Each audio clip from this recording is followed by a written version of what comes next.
ಶ್ರೀ ಗುರುಭ್ಯೋ ನಮಃ. ದೇವಾನಾಂ ಚ ಋಷೀಣಾಂ ಚ ಗುರುಂ ಕಾಂಚನ ಸನ್ನಿಭಂ ವಂದ್ಯಂ ಚತುಷು ಲೋಕೇಶು ಪ್ರಣಮಾಮಿ ಬೃಹಸ್ಪತಿಂ. ತ್ರೈಲೋಕ್ಯದಿಂದ ವಂದಿತನಾದಂತಹ ಗುರುಗ್ರಹ, ಆ ಗುರುಗ್ರಹನ ಬಲವಿತ್ತು ಅಂತಾದರೆ ನಾವು ಏನು ಬೇಕಾದರೂ ಮಾಡಬಹುದು. ಶಾಸ್ತ್ರಕಾರರು ಹೇಳ್ತಾರೆ, ಕುಜನ ದೃಷ್ಟಿ ಬಂದಾಗ ಬಾಲಕರ ಮರಣ ಅಥವಾ ಪಾಪಗ್ರಹರ ದೃಷ್ಟಿಯೆಲ್ಲ ಇದ್ದಾಗ ಮರಣವನ್ನು ಹೇಳಿ ಅಂತ ಹೇಳಿ, ಯದಿ ಬಲಿನಾ ಗುರುಣ ನವೀಕ್ಷಿತ, ಬಲಿಷ್ಠನಾದ ಗುರುವಿನ ದೃಷ್ಟಿ ಇತ್ತು ಅಂತಾದರೆ ಯಾವ ಒಂದು ಮರಣ ಯೋಗವನ್ನು ಹೇಳಿದ್ದಾರೆ ಆ ಮರಣ ಯೋಗವೂ ಕೂಡ ಪರಿಹಾರವಾಗುತ್ತೆ ಅಂತ ಹೇಳ್ತಾರೆ. ಹಾಗಾಗಿ ಗುರುವಿನ ಬಲ, ಗುರುವಿನ ದೃಷ್ಟಿ, ಗುರುವಿನ ಯೋಗ ಇದು ಬಹಳ ಅತ್ಯಂತ ಪ್ರಮುಖವಾದಂತಹ ಅಂಶವಾಗುತ್ತೆ. ಎಂತಹ ಕೆಟ್ಟದ್ದೇ ಆಗೋ ಸಂದರ್ಭ ಇರಲಿ, ಆದರೆ ಗುರುವಿನ ದೃಷ್ಟಿ ಇತ್ತು ಅಂತ ಆದರೆ ಅದರಿಂದ ನಾವು ಹೊರಗೆ ಬರಬಹುದು, ಆ ಎಲ್ಲ ಸಮಸ್ಯೆಗಳನ್ನು ಪರಿಹಾರ ಮಾಡಿಕೊಳ್ಬಹುದು. ಪ್ರಸಕ್ತ ಈ ಮೇ ತಿಂಗಳಲ್ಲಿ ಗುರುವಿನ ವ್ಯತ್ಯಾಸ ಆದದ್ದು, ಅದರ ಫಲಾಫಲಗಳನ್ನು ತಾವೆಲ್ಲ ಗಮನಿಸಿದ್ದೀರಿ. ಆದರೆ ಒಂದು ವಿಷಯ, ನಾವು ಈ ಮೇ 9ನೇ ತಾರೀಕಿನಿಂದ ಗುರುಮೌಢ್ಯ ಬರ್ತಾ ಇದೆ. ಗುರುಮೌಢ್ಯದಲ್ಲಿ ಅನೇಕರು ಈ ಪ್ರಶ್ನೆಯನ್ನು ಕೇಳಿದ್ದಾರೆ, ಯಾವ ಕೆಲಸವನ್ನು ಮಾಡಬೇಕು, ಯಾವ ಕೆಲಸವನ್ನು ಮಾಡಬಾರ್ದು, ಮುಹೂರ್ತಗಳು ಇದೆಯಾ? ಹಾಗಾದರೆ ಅವರು ಕೊಡ್ತಾರೆ, ಇವರು ಕೊಡ್ತಾರೆ, ನಾವು ಕೆಲವರು ಮಾಡಬಾರ್ದು ಅಂತ ಹೇಳ್ತಾರೆ, ಹಾಗಾದರೆ ನಾವು ಮಾಡಬೇಕಾ ಮಾಡಬಾರ್ದಾ? ಇದೆಲ್ಲ ಅನೇಕರಿಗೆ ಸಂದೇಹ ಬರುತ್ತೆ. ಇದರ ಜೊತೆಗೆ ಗುರುಮೌಢ್ಯ ಆದ ಅಂತಾದರೆ ನಮ್ಮ ರಾಶಿಗೆ ಏನಾದರೂ ಫಲ ವ್ಯತ್ಯಾಸ ಆಗುತ್ತಾ ಇತ್ಯಾದಿಗಳ ಅನೇಕರಿಗೆ ಸಂದೇಹ ಬಂದು, ಅನೇಕರು ತಾವು ದೂರವಾಣಿ ಮುಖಾಂತರ ಅಥವಾ ಮೆಸೇಜ್ಗಳ ಮುಖಾಂತರ ತಾವೆಲ್ಲ ಕೇಳಿದ್ದೀರಿ. ಅದಕ್ಕಾಗಿ ಪ್ರತ್ಯೇಕವಾದ ಒಂದು ಈ ವಿಡಿಯೋವನ್ನು ಮಾಡಬೇಕಾದ ಪ್ರಸಂಗ ಒದಗಿ ಬಂದು ಮಾಡ್ತಾ ಇದ್ದೇವೆ. ಪ್ರಧಾನವಾಗಿ ಗುರು ಅಸ್ತ ಅಂದರೆ ಏನು, ಗುರು ಮೌಢ್ಯ ಅಂತಂದರೆ ಏನು ಅನ್ನೋದನ್ನು ತಿಳ್ಕೊಳ್ಬೇಕು. ಈ ಶಾಸ್ತ್ರದಲ್ಲಿ ಉಲ್ಲೇಖ ಮಾಡಿದ ಹಾಗೆ ಯಾವುದೇ ಗ್ರಹ ರವಿಯ ಹತ್ತಿರ ಸಂಚಾರ ಮಾಡುವಾಗ ತನ್ನ ಕಿರಣಗಳನ್ನು ಕಳೆದುಕೊಳ್ತಾನೆ. ತನ್ನ ಕಿರಣಗಳನ್ನು ಕಳೆದುಕೊಂಡಾಗ ಮತ್ತೆ ಪಡೆಯುವಂಥದ್ದು, ಅವನು ಒಂದು ರೀತಿಯಲ್ಲಿ ತನ್ನ ಎಲ್ಲ ಪವರನ್ನು ಪರಿಪೂರ್ಣವಾಗಿ ಕಳ್ಕೊಳ್ತಾನೆ. ಹಾಗಾಗಿ ಆ ಸಂದರ್ಭ ಏನಿದೆ, ಒಂದು ಬಾಲ್ಯಾವಸ್ಥೆ ಮತ್ತು ವೃದ್ಧಾಪ್ಯಾವಸ್ಥೆ, ಮರಣಾವಸ್ಥೆ, ಮತ್ತು ಬಾಲ್ಯಾವಸ್ಥೆ, ಯೌವನಾವಸ್ಥೆ, ಈ ಥರದಲ್ಲಿ ಹೇಳ್ತಾ ಬರ್ತಾರೆ. ಆ ಸಂದರ್ಭದಲ್ಲಿ ಈ ಮೌಢ್ಯ ಅಂತ ಏನು ಹೇಳ್ತೇವೆ, ಇದು ವೃದ್ಧಾಪ್ಯಾವಸ್ಥೆ. ಆದ್ದರಿಂದ ಆ ಸಂದರ್ಭದಲ್ಲಿ ಅವರಿಗೆ ಬಲವಿರೋದಿಲ್ಲ. ಬಲವಿಲ್ಲದ ಕಾರಣ ಗುರುವಿನಿಂದಾಗಿ ಬರಬಹುದಾದಂತಹ ಏನು ಸಂಪತ್ತು ಫಲಗಳಿದ್ದಾವೆ ಆ ಫಲಗಳು ನಮಗೆ ಸಿಗೋದಿಲ್ಲ. ಅಲ್ಲಿ ಶಾಸ್ತ್ರಕಾರರು ಹೇಳುವಾಗ ಈ ಥರದಲ್ಲಿ ಹೇಳ್ತಾರೆ, ಈ ಯಾವ ಸಂದರ್ಭದಲ್ಲಿ ಮೌಢ್ಯ ಆಗುವುದಕ್ಕಿಂತ ಮುಂಚೆ ಪಶ್ಚಾತ್ ಪ್ರಾಗುದಿತ ಶುಕ್ರ ದಶ ತ್ರಿ ದಿವಸಾತ್ ಶಿಶು, ಅಂದರೆ ಮೌಢ್ಯ ಮುಗಿದ ನಂತರ ಬಾಲ್ಯಾವಸ್ಥೆ, ಮೌಢ್ಯಕ್ಕೆ ಮೊದಲು ವಾರ್ಧಕ್ಯಾವಸ್ಥೆ, ಪೂರ್ತಿ ಮೌಢ್ಯ ಇತ್ತು ಅಂತ ಆದರೆ ಅದನ್ನು ಮರಣಾವಸ್ಥೆ ಅಂತ ಹೇಳ್ತಾರೆ. ಹಾಗಾಗಿ ಈ ಸಂದರ್ಭದಲ್ಲಿ ಯಾವ ಶುಭ ಕಾರ್ಯಗಳನ್ನು ನಾವು ಮಾಡಬಾರದು ಅನ್ನುವಂತಹ ಸ್ಪಷ್ಟ ಮಾತು. ಮೂಢೋ ಗುರು ಸದಾ ವರ್ಜ ಬ್ರಾಹ್ಮಣಸ್ಯೋಪನಾಯನೆ ಬ್ರಾಹ್ಮೋದ್ವಾಹೇತು ಶುಕ್ರಸ್ಯ ಅಸ್ತಕಾಲೋ ವಿವರ್ಜತೆ. ಉಪನಯನಕ್ಕಾಗುವಾಗ ಗುರುಮೌಢ್ಯವನ್ನು ತ್ಯಾಗ ಮಾಡಬೇಕು, ವಿವಾಹಕ್ಕೆ ಆಗುವಾಗ ಶುಕ್ರಮೌಢ್ಯವನ್ನು ತ್ಯಾಗ ಮಾಡಬೇಕು ಅನ್ನೋದನ್ನು ಸ್ಪಷ್ಟವಾಗಿ ನಮಗೆ ಹೇಳ್ತಾ ಬರ್ತಾರೆ. ಅದರಲ್ಲಿ ಕೆಲವೊಂದು ವಿಷಯಗಳು ಪ್ರಸಕ್ತವಾಗಿ ಯಾವುದ್ಯಾವುದನ್ನು ಬಿಡಬೇಕು, ಯಾವ ರೀತಿಯಾಗಿ ನಾವು ಇದನ್ನು ನೋಡಬೇಕು ಅನ್ನುವಂತಹ ವಿಷಯಗಳನ್ನು ನಾನು ನಿಮಗೆ ತಿಳಿಸ್ತಾ ಬರ್ತೇನೆ. ಪ್ರಸಕ್ತ 1ನೇ ತಾರೀಕಿನಿಂದ ಗುರು ವೃಷಭಕ್ಕೆ ಪ್ರವೇಶ ಮಾಡಿದರೆ 9ನೇ ತಾರೀಕು ಗುರು ಅಸ್ತನಾಗ್ತಾ ಇದ್ದಾನೆ. ಹಾಗಾಗಿ ಯಾವುದ್ಯಾವುದನ್ನು ಮಾಡಬಾರ್ದು ಆ ಸಂದರ್ಭದಲ್ಲಿ ಅಂತಂದ್ರೆ ಅದಕ್ಕೆ ಹೇಳ್ತಾರೆ ಶಾಸ್ತ್ರಕಾರರು, ಬೃಹಸ್ಪತ್ಯಾಚಾರ್ಯರು ಹೇಳ್ತಾರೆ, ಅಮ್ಯಾದಾನಾಂ ಪ್ರತಿಷ್ಠಾಂ ಚ ಯಜ್ಞದಾನೌ ವ್ರತಾನಿ ಚ. ಯಜ್ಞ ಯಾವುದಕ್ಕೆ? ನಮ್ಮ ಪುಷ್ಟಿಗೋಸ್ಕರವಾಗಿ ನಾವು ಮಾಡುವಂತಹ ಯಜ್ಞಗಳನ್ನು ದೂರ ಮಾಡಬೇಕು. ಜೊತೆಗೆ ದೇವತಾ ಪ್ರತಿಷ್ಠೆಯನ್ನು ದೂರ ಮಾಡಬೇಕು. ಮತ್ತೆ ಈ ಉಪನಯನಾದಿಗಳನ್ನು ದೂರ ಮಾಡಬೇಕು. ಶುಭ ಕಾರ್ಯ ಗೃಹ ಪ್ರವೇಶಾದಿಗಳನ್ನು ತ್ಯಾಗ ಮಾಡಬೇಕು. ಜೊತೆಗೆ ಅವರಿಷ್ಟು ಒಂದು ಮಾತು ಹೇಳ್ತಾರೆ, ಈ ವಯೋಸಹಜವಾಗಿರುವಂತಹ ಕೆಲವು ಅಂದರೆ ಸೀಮಂತ ನಾವು 7ನೇ ತಿಂಗಳಲ್ಲಿ ಮಾಡಲೇಬೇಕು. ಇನ್ನು ಋತುಮತಿಯಾಗಿದ್ದಾಳೆ, ಅವಳ ಕಾರ್ಯಕ್ರಮವನ್ನು ನಾವು ಆ ಸಂದರ್ಭದಲ್ಲಿ ಮಾಡಲೇಬೇಕು, 16ನೇ ದಿವಸ ಮಾಡಲೇಬೇಕು. ಇಂತಹವುಗಳೊಂದಿಗೆ ಏನು ತೊಂದರೆ ಇಲ್ಲ, ಅದನ್ನು ಮಾಡಿ. ಆದರೆ ವಿಶೇಷವಾದಂತಹ ಕರ್ಮಾನುಷ್ಠಾನವನ್ನು ಮಾಡಬೇಡಿ. ವಾಪ್ಯ ರಾಮ ತಡಾಗ ಕೂಪ ಭವನಾರಂಭ ಪ್ರತಿಷ್ಠೆ ವ್ರತಾರಂಭೋತ್ಸರ್ಗವತ್ ಪ್ರವೇಶನ ಮಹಾದಾನಾನಿ ಸೋಮಾಷ್ಟಕೆ ಗೋದಾನಾಗ್ರಯಣ ಪ್ರಾಪ ಪ್ರಥಮ ಕೋಪಕ ಉಪಕರ್ಮ ವೇದವ್ರತಂ. ವೇದವ್ರತ, ಉಪಕರ್ಮ, ಉಪನಯನ, ಬಾವಿ ತೋಡುವಂತಹ ಕೆಲಸ, ಅಥವಾ ಮೊದಲನೇದಾಗಿ ಈಗ 12 ವರ್ಷ ಸತ್ಯನಾರಾಯಣ ವ್ರತ ಮಾಡಬೇಕು, ಮೊದಲನೇ ಬಾರಿ ಪ್ರಾರಂಭ ಮಾಡ್ತಾ ಇದ್ದೇವೆ, ಆವಾಗ ಗುರುಮೌಢ್ಯ ಇದ್ದಾಗ ಮಾಡಬಾರ್ದು. ಈ ತರಹದಲ್ಲಿ ಅನೇಕ ವಿಷಯಗಳನ್ನು ಅವರು ದೂರ ಮಾಡಿ, ಇಂತಹ ದಿವಸ ಮಾಡಬೇಡಿ, ಗುರುಮೌಢ್ಯ ಇದ್ದಾಗ ಮಾಡಬೇಡಿ ಅನ್ನುವಂತಹ ಮಾತನ್ನ ಸ್ಪಷ್ಟವಾಗಿ ಹೇಳ್ತಾ ಬರ್ತಾರೆ. ಯಾಕೆ ಅಂತಂದ್ರೆ ಆ ಸಂದರ್ಭದಲ್ಲಿ ನಾವು ಮಾಡಿದೀವಿ ಅಂತ ಆದರೆ ಅದರಿಂದಾಗಿ ಏನು ಫಲ ನಮಗೆ ಸಿಗಬೇಕು ಆ ಫಲ ಸಿಗೋದಿಲ್ಲ. ಕಾರಣ ಆ ಕಾರ್ಯ ಪೂರ್ತಿ ಆಗೋದೇ ಇಲ್ಲ. ಉದಾಹರಣೆಗೆ ಉಪನಯನ ಸಂಸ್ಕಾರ. ನಾವು ಉಪನಯನ ಸಂಸ್ಕಾರವನ್ನು ಮಕ್ಕಳಿಗೆ ಮಾಡುವಂತಹದ್ದು ಯಾವುದಕ್ಕೋಸ್ಕರ? ವೇದಾಧಿಕಾರ ಪ್ರಾಪ್ತಿಗಾಗಿ ಮಾಡುವಂಥದ್ದು. ವಿವಾಹ ಮಾಡುವುದು ಯಾವುದಕ್ಕೋಸ್ಕರವಾಗಿ? ಧರ್ಮ ಪ್ರಜಾ ಸಂಪತ್ತಿಗೆ, ಒಳ್ಳೆಯ ಮಕ್ಕಳನ್ನ, ಈ ಸಮಾಜಕ್ಕೆ ಕೆಡುಕು ಆಗದೇ ಇರತಕ್ಕಂತಹ, ಸಮಾಜಕ್ಕೆ ಉಪಯೋಗಿ ಆಗುವಂತಹ ಸಂತಾನವನ್ನು ಪಡೀಬೇಕು ಅಂತ ನಾವು ಮದುವೆ ಆಗ್ತೇವೆ.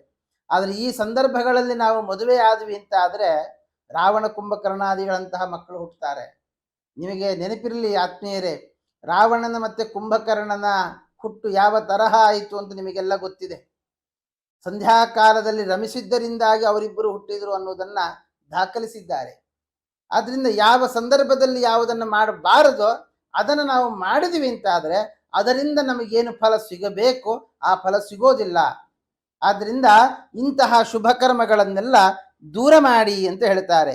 ನಾನು ಆಗಲೇ ಹೇಳಿದೆ, ಮೂಢೋ ಗುರುಹು ಸದಾ ವರ್ಜ. ಎಲ್ಲ ಕರ್ಮಗಳಿಗೂ ಕೂಡ ಗುರು ಮೌಢ್ಯಾವಸ್ಥೆಯಲ್ಲಿ, ಗುರುಮೌಢ ಇದ್ದಾಗ ಯಾವ ಕೆಲಸವನ್ನು ಮಾಡಬೇಡಿ. ಅದರಲ್ಲಿ ಪ್ರಧಾನವಾಗಿ ವಿವಾಹ ಕರ್ಮ, ಉಪನಯನ ಕರ್ಮ, ಗೃಹ ಪ್ರವೇಶ, ನಾಮಕರಣಾದಿಗಳು ಒಂದು ವೇಳೆ ನಮಗೆ ಇದೇ ತಿಂಗಳು ಮಾಡಲೇಬೇಕು ಅನ್ನುವ ಅವಸರ ಇದ್ದಾಗ ಮಾಡಿ. ಇಲ್ಲ ಅಂತ ಆದರೆ ಅದನ್ನು ಮುಂದಕ್ಕೆ ಹಾಕಿ. 3ನೇ ತಿಂಗಳಿದೆ, 5ನೇ ತಿಂಗಳಲ್ಲೂ ಮಾಡಬಹುದು, 1 ತಿಂಗಳು ಮುಂದಕ್ಕೆ ಹಾಕಿ. ಹಾಗಾಗಿ ಈ 1 ತಿಂಗಳು ಏನು ನಮಗೆ ಗುರುಮೌಢ್ಯ ಇರತಕ್ಕಂತಹ 1 ತಿಂಗಳು ಏನಿದ್ದಾವೆ, ಈ 1 ತಿಂಗಳು ತುಂಬ ಎಚ್ಚರಿಕೆಯಿಂದ, ಅಂದರೆ ಯಾರೇ ಮನೆಯಲ್ಲಿ ಎಷ್ಟೇ ಫೋರ್ಸ್ ಮಾಡಿದರೂ ಕೂಡ ನಾವು ಅದರಿಂದ ದೂರ ಇರುವಂತಹದ್ದು. ಉಪನಯನದಿಂದ, ವಿವಾಹಾದಿ ಕರ್ಮಗಳಿಂದ, ಈ ಎಲ್ಲ ಶುಭ ಕರ್ಮಗಳಿಂದ, ದೇವತಾ ಪ್ರತಿಷ್ಠೆಗಳು ಇದನ್ನು ಮಾಡಿದ್ವಿ ಅಂತ ಆದರೆ ಅಲ್ಲಿ ದೇವತಾ ಪ್ರತಿಷ್ಠೆಯಿಂದಾಗಿ ಊರಿಗೇನು ಒಳ್ಳೆಯದಾಗಬೇಕು ಅದು ಆಗೋಲ್ಲ, ದೇವತಾ ಸನ್ನಿಧಾನ ವೃದ್ಧಿ ಆಗಬೇಕು ಅದು ಆಗೋಲ್ಲ. ಕಾರಣ ಏನು ಅಂತಂದರೆ, ಈಗ ಗುರುವಿನ ಒಂದು ಕಾರಕತ್ವ ಇರತಕ್ಕಂತಹ ವಿಷಯಗಳನ್ನು ನೋಡೋಣ. ಫಲದೀಪಿಕಾಚಾರ್ಯರು ಹೇಳ್ತಾರೆ, ಜ್ಞಾನಂ ಸದ್ಗುಣಮಾತ್ಮಜಂಚ ಸಚಿವಂ ಸ್ವಾಚಾರ್ಯಮಾಚಾರ್ಯಕಂ ಮಾಹಾತ್ಮ್ಯಂ ಅಂತ ವಿಷಯವನ್ನು ಹೇಳ್ತಾ ಬರ್ತಾರೆ. ಯಾವುದು? ಜ್ಞಾನ, ಸದ್ಗುಣ, ಪುತ್ರ, ಮಂತ್ರಿ, ಆಚಾರ, ನಡತೆ, ಅಧ್ಯಾಪಕತ್ವ, ಮಹತ್ವ, ವೇದಶಾಸ್ತ್ರಗಳ ಅಧ್ಯಯನ, ಸ್ಮೃತಿಗಳ ಅಧ್ಯಯನ, ಜ್ಞಾನ, ವಿಕಾಸ, ಸದ್ಗತಿ, ದೇವರು, ಬ್ರಾಹ್ಮಣರಲ್ಲಿ ಭಕ್ತಿ, ದೇವರಲ್ಲಿ ಭಕ್ತಿ, ದೊಡ್ಡವರಲ್ಲಿ ಭಕ್ತಿ, ಇದೆಲ್ಲವನ್ನೂ ನಾವು ಕಳ್ಕೊಳ್ಬೇಕಾಗತ್ತೆ ಆತ್ಮೀಯರೇ. ಇದೇ ನಮ್ಮ ಜೀವನದ ಆಳ, ಇದೇ ನಮ್ಮ ಸಂಸ್ಕಾರ. ನಾವು ಮಕ್ಕಳಿಗೆ ಕೊಡಬೇಕಾದದ್ದೇ ಈ ಸಂಸ್ಕಾರಗಳನ್ನು. ನಾವು ಈ ಗುರುಮೌಢ್ಯದಲ್ಲಿ ಏನಾದರೂ ಉಪನಯನಾದ ಸಂಸ್ಕಾರಗಳನ್ನು ನಾವು ಮಾಡಿದಿವಿ ಅಂತಾದರೆ, ಅಥವಾ ವಿವಾಹ ಸಂಸ್ಕಾರವನ್ನು ಮಾಡಿಕೊಂಡ್ವಿ ಅಂತಾದರೆ, ಇಂತಹ ಮಕ್ಕಳು ನಮಗೆ ಯಾವ ಗುಣಗಳು ಇಲ್ಲದೇ ಇರತಕ್ಕಂತಹ ಮಕ್ಕಳು ಹುಟ್ಟುತ್ತಾರೆ. ನಾವು ಅವರಿಗೆ ಎಷ್ಟೆಲ್ಲ ತರಬೇತಿಯನ್ನು ಕೊಟ್ಟರೂ ಕೂಡ ಅವರ ದೇಹಕ್ಕೆ, ಅವರ ಮನಸ್ಸಿಗೆ ಇದ್ಯಾವುದು ಹೊಕ್ಕೋದೇ ಇಲ್ಲ. ಅವಾಗ ಎಷ್ಟೆಲ್ಲ ಅನರ್ಥ ಆಗುತ್ತೆ. ಶಾಸ್ತ್ರಕಾರರು ಹೇಳ್ತಾರೆ, 100 ಮಕ್ಕಳನ್ನ ಪಡೀರಿ, ಒಬ್ಬನಾದ್ರೂ ಗಯಾಶ್ರಾದ್ದ ಮಾಡುವನಾದ್ರೆ ಸಾಕು ಅಂತ ಹೇಳ್ತಾರೆ. ಎಷ್ಟವ್ಯ ಭಾವಪುತ್ರ ಯೇಕೋಪಿ ಗಯಾಂ ವ್ರಜೇತ್ ನ ಎಷ್ಟವ್ಯ ಭಾವಪುತ್ರ, ಅನೇಕ ಮಕ್ಕಳನ್ನ ಪಡೀಬೇರಿ, ಯೇಕೋಪಿ ಸುರಾಂ ಪಿಬೇತ್, ಒಬ್ಬ ಏನಾದ್ರು ಸುರಾಪಾನ ಮಾಡಿದ ಅಂತ ಆದ್ರೆ ನಮ್ಮ ಕುಲಕ್ಕೇನು ದೊಡ್ಡ ಕಳಂಕ ಬರುತ್ತೆ ಅಂತ ಹೇಳ್ತಾರೆ. ಹಾಗಾಗಿ ಒಳ್ಳೆಯ ಸಂತಾನ ಪಡೀಬೇಕು ಅಂತಲೇ ಮದುವೆ ಮಾಡಿಕೊಳ್ಳುವಂತಹದ್ದು. ನಮ್ಮ ಏಳಿಗೆ ಆಗಬೇಕು, ಆತ್ಮೋದ್ಧಾರ ಆಗಬೇಕು ಅಂತಲೇನೆ, ವೇದಗಳ ಅಧ್ಯಯನ ನಡೆಸಬೇಕು ಅಂತಲೇನೆ ನಾವು ಉಪನಯನವನ್ನು ಮಾಡಿಕೊಳ್ಳುತ್ತೇವೆ. ಒಂದು ವೇಳೆ ಈ ಗುರುಮೌಢ್ಯಾದಿಗಳ ಸಂದರ್ಭದಲ್ಲಿ ನಾವು ಏನು ತೊಂದರೆ ಇಲ್ಲ, ಒಳ್ಳೆ ಕಲ್ಯಾಣ ಮಂಟಪ ಸಿಗುತ್ತೆ, ನಮಗೆಲ್ಲ ಮಕ್ಕಳಿಗೆಲ್ಲ ರಜೆ ಇದೆ ಅಂತೇಳಿ ನಾವು ಮುಂದುವರೆದಿವಿ ಅಂತ ಆದರೆ ಅದರ ಫಲ ಎಲ್ಲಿ ಹೋಗಬೇಕು? ಅದರಿಂದ ಸಿಗಬೇಕಾದ ಒಂದು ಆತ್ಮಸ್ಥೈರ್ಯ, ಆತ್ಮೋದ್ಧಾರ ಇದೆಲ್ಲಿ ಎಲ್ಲಿ ಆಗಬೇಕು? ಆದ್ದರಿಂದ ಬಹಳ ಎಚ್ಚರಿಕೆಯಿಂದ ನಾವು ಮುಂದುವರಿಸಬೇಕು. ಆ ರೀತಿಯಾದ ಎಚ್ಚರಿಕೆಯನ್ನು ನಾವು ಪಡೀಲೇಬೇಕು. ಇನ್ನು ಈ ರಾಶಿಗಳದ್ದು ಇದು ಸಾಮಾನ್ಯತಃ ನಿಮಗೆ ನಾನು ತಿಳಿಸಿಕೊಟ್ಟಿದ್ದೇನೆ. ಇನ್ನು ರಾಶಿಗಳ ಮುಖಾಂತರ ನಾವು ನೋಡುವುದಾದರೆ, ವೃಷಭ ರಾಶಿಗೆ ಪ್ರವೇಶ ಮಾಡಿದಾಗ ಅನೇಕ ರಾಶಿಯವರು ಗುರುಬಲವನ್ನು ಕಳಕೊಂಡಿದ್ದಾರೆ. ಅದರಲ್ಲಿ ಪ್ರಧಾನವಾಗಿ ಮೀನ ರಾಶಿಯವರು ಕಳಕೊಂಡಿದ್ದಾರೆ, ಮಿಥುನ ರಾಶಿಯವರು ಕಳಕೊಂಡಿದ್ದಾರೆ, ಅದರ ಜೊತೆಗೆ ತುಲಾ ರಾಶಿಯವರು ಕಳಕೊಂಡಿದ್ದಾರೆ. ಹಾಗಾಗಿ ಈ 3 ರಾಶಿಗಳವರಿಗೆ, ಅಂದರೆ ಯಾರು ಗುರುಬಲವನ್ನು ಕಳ್ಕೊಂಡಿದ್ದಾರೆ ಅವರಿಗೆ ಆಲ್ರೆಡಿ ಒಂದಿಷ್ಟು ಹಿಂದಿನ ವರ್ಷದಲ್ಲಿ ಬಂದಂತಹ ಸೌಭಾಗ್ಯ ಅದನ್ನು ಕಳ್ಕೊಳ್ಳುವಂತಹ ಸಮಸ್ಯೆಗಳು. ಅದರಲ್ಲಿ ಮೀನ ರಾಶಿಯವರಿಗಾಗುವಾಗ 3ನೇ ಮನೆಯ ಗುರು ಪ್ರವೇಶ, ಧೈರ್ಯ ನಷ್ಟ ಆಗಿಬಿಡುತ್ತೆ. ಅದರಲ್ಲಿಯೂ ಈ ಗುರು ಅಸ್ತ ಬಂತು ಅಂತಾದರೆ ಗುರುವಿನ ಕಾರಕತ್ವ ಇರತಕ್ಕಂತಹ ಸದ್ಗುಣ, ಜ್ಞಾನ ಇದೆಲ್ಲವನ್ನು ಕೂಡ ಕಳ್ಕೊಳ್ಳೋದಷ್ಟೇ ಅಲ್ಲದೇನೆ ಅಜ್ಞಾನವನ್ನು ಪಡೆದುಕೊಳ್ಳಬೇಕಾಗುತ್ತೆ. ಹಾಗಾಗಿ ಗುರುಬಲ ಇಲ್ಲದ ರಾಶಿಯವರಿಗೆ ಅನೇಕ ಅನರ್ಥಗಳು ಈ ಸಂದರ್ಭದಲ್ಲಿ ಬರುತ್ತೆ. ಅದರಲ್ಲಿ ನಮಗೆ ಜ್ಞಾನ ಇದೆ, ಯಾರಿಗೆ ಯಾವ ಗೌರವ ಕೊಡಬೇಕು, ಯಾವ ರೀತಿಯಲ್ಲಿ ಸತ್ಕಾರ ಮಾಡಬೇಕು ಅಂತ ಇರುತ್ತೆ.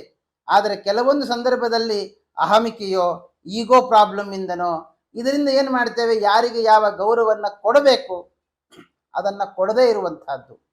ಕೊಡದೇ ಇರೋದಾದ್ರೂ ಪರವಾಗಿಲ್ಲ, ಅವರಿಗೆ ಅವಮಾನ ಮಾಡಿ ಕಲಿಸುವಂತಹ ಬುದ್ಧಿಯೂ ಕೂಡ ಕೆಲವೊಮ್ಮೆ ಪ್ರೇರಣೆ ಆಗಿಬಿಡುತ್ತೆ. ಇದಕ್ಕಿಂತ ಅನರ್ಥ ಮತ್ತೊಂದು ಇದೆಯಾ ಆತ್ಮೀಯರೇ? ಗೌರವ ಕೊಡೋದು ಬಿಡಿ, ಅವರಿಗೆ ಅವಮಾನ ಮಾಡಿ ನಾವು ಕಳಿಸುವಂತಹ ಬುದ್ಧಿ ನಮಗೆ ಪ್ರೇರಣೆ ಆಗುತ್ತೆ ಅಂತ ಆದರೆ ಅದರಿಂದ ಇನ್ನೆಷ್ಟು ಅನರ್ಥ ನಮಗೆ ಬರುತ್ತೆ. ಆದ್ದರಿಂದ ಗುರುಮೌಢ್ಯ ಇರುವಂತಹ ಕಾಲದಲ್ಲಿ ಶುಭ ಕಾರ್ಯಗಳನ್ನು ಕೈಬಿಟ್ಟು ನಾವು ಹಾಗಾದ್ರೆ ಏನು ಮಾಡಬೇಕು? ಶುಭ ಕಾರ್ಯ ಮಾಡಬಾರದು ಅಂತಾಯ್ತು. ಹಾಗಾದ್ರೆ ನಾವು ಹೇಗೆ ಸಾಧನೆ ಮಾಡಿಕೊಳ್ಳಬೇಕು? ಏನು ಸಾಧನೆ ಮಾಡುವುದರಿಂದ ಗುರು ಅಸ್ತ ಇರುವ ಸಂದರ್ಭದಲ್ಲಿ ನಾವು ಇನ್ನೊಂದಿಷ್ಟು ಸಾಧನೆಯನ್ನು ಮಾಡುತ್ತಾ ಭಗವಂತನಿಗೆ ಹತ್ತಿರವಾಗಬಹುದು ಅಂತ ಹೇಳಿದಾಗ, ಗುರುವಿಗೆ ಹೇಳುವಂತಹ ಒಂದು ಧಾನ್ಯಗಳನ್ನು ದಾನ ಮಾಡುವಂತಹದ್ದು, ಅಥವಾ ಗುರುವಿನ ಪಾದಪೂಜೆಯನ್ನು ನಡೆಸುವಂತಹದ್ದು, ನಮ್ಮ ಗುರು ಮಠಕ್ಕೆ ಹೋಗುವಂತಹದ್ದು, ಅಥವಾ ನಮ್ಮ ಗುರುಗಳು ಮಧ್ವಾಚಾರ್ಯರು, ರಾಮಾನುಜಾಚಾರ್ಯರು, ಶಂಕರಾಚಾರ್ಯರು, ನಿಮ್ಮ ಗುರುಗಳು ಯಾರು ಆ ಗುರುಗಳನ್ನು ವಿಶೇಷವಾಗಿ ಸ್ಮರಣೆ ಮಾಡುವಂತಹದ್ದು, ಮಧ್ವಾಚಾರ್ಯರು ಮಾಡಿರತಕ್ಕಂತಹ ಸರ್ವಮೂಲ ಗ್ರಂಥಗಳ ವಿಶೇಷ ಅಧ್ಯಯನವನ್ನು ನಡೆಸುವಂತಹದ್ದು, ಪ್ರತಿನಿತ್ಯ ವಿಷ್ಣು ಸಹಸ್ರನಾಮದ ಜಪವನ್ನು ನಡೆಸುವಂತಹದ್ದು, ಬ್ರಾಹ್ಮಣರಿಗೆ ಅನ್ನದಾನಾದಿಗಳನ್ನು ನಡೆಸುವಂತಹದ್ದು, ಈ ಥರದ ಕರ್ಮಾನುಷ್ಠಾನಗಳನ್ನು ಮಾಡ್ತಾ ಗುರುಮೌಢ್ಯದಿಂದ ಬರಬಹುದಾದಂತಹ ಅನೇಕ ಸಮಸ್ಯೆಗಳನ್ನು ಕೆಲ ರಾಶಿಯವರು ಪರಿಹಾರ ಮಾಡಿಕೊಳ್ಳಬಹುದು. ಇನ್ನು ಯಾರಿಗೆ ಗುರುಬಲ ಇದೆ, ಕನ್ಯಾ ರಾಶಿಯವರಿಗೆ ಹಿಂದಿನ ವರ್ಷ ಇರಲಿಲ್ಲ, ಈ ವರ್ಷ ಒಳ್ಳೆಯ ಗುರುಬಲ. ಆನಂತರ ವೃಶ್ಚಿಕ ರಾಶಿಯವರಿಗೆ ಇರಲಿಲ್ಲ, ಒಳ್ಳೆಯ ಗುರುಬಲ ಬಂದಿದೆ.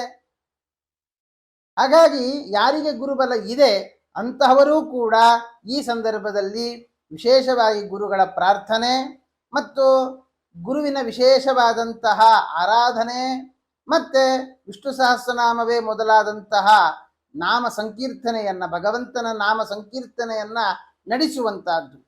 ಇದರಿಂದಾಗಿ ಇನ್ನಷ್ಟು ಅಧಿಕವಾದಂತಹ ಫಲವನ್ನ ಅವರು ಪಡೆಯಬಹುದಾಗಿದೆ. ಇದರಿಂದ ಅನೇಕರಿಗೆ ಸನ್ಮಂಗಳವಾಗಲಿ. ಜೊತೆಗೆ ತಿಳಿದು ನಾವು ಆಚರಿಸೋಣ.